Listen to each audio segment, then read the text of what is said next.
पेड़ लगाओ। वनवास के समय श्री राम सीता और लक्ष्मण के साथ पंचवटी में रहते थे। एक दिन कहीं से घूमते फिरते परशुराम भी वहां पहुंच गए। उन्होंने देखा कि रामचंद्र जी पौधे रोप रहे थे। श्री राम ने परशुराम से पूछा कि आजकल आप क्या कर रहे हैं।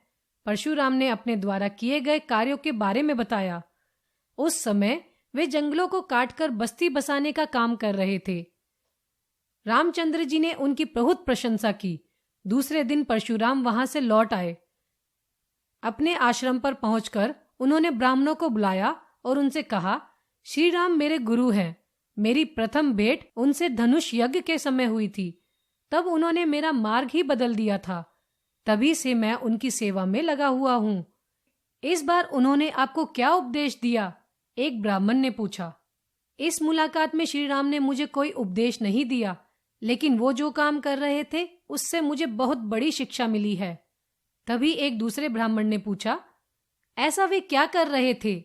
परशुराम ने बताया, वे पौधे रोप रहे थे। तभी तीसरा ब्राह्मण बोला, इससे आपको क्या शिक्षा मिली? परशुराम ने कहा, यही बताने हेतु मैंने आप सभी को यहाँ बुलाया है। हम लोग जंगल काटते हैं और बस्ती बसाते हैं। यह बहुत अच्छा है, लेकिन इसकी भी कोई सीमा तो होनी चाहिए। एक अन्य ब्राह्मण ने पूछा, सीमा का क्या मतलब? परशुराम ने कहा, मतलब ये है कि यदि हम लोग इसी प्रकार पेड़ों को काटते रहे तो बहुत नुकसान होगा, क्योंकि एक दिन ऐसा आ सकता है जब पेड़ों का नामो निशान ही न रहे। तब हमारा काम कैसे चलेगा? पहले ब्राह्मण ने पुनः पूछा, तो हमें क्या करना चाहिए? परशुराम ने कहा, अब तक हमने जो किया सो किया।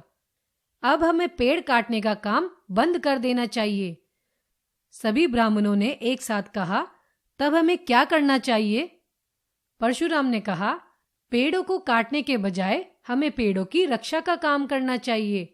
जो पेड़ पौधे हमारे लिए उपयोगी हैं उनकी देखभाल करनी चाहिए और नए पौधे लगाने चाहिए। यह बहुत बड़ा काम है। अब परशुराम ब्राह्मणों और शिष्यों के साथ पेड़ पौधों को लगाने के काम में जुट गए। धीरे धीरे सभी जंगल हरे भरे हो गए और आश्रम के आसपास तथा अन्य स्थानों पर फलदार पेड़ों से बाग लहलहा उठे।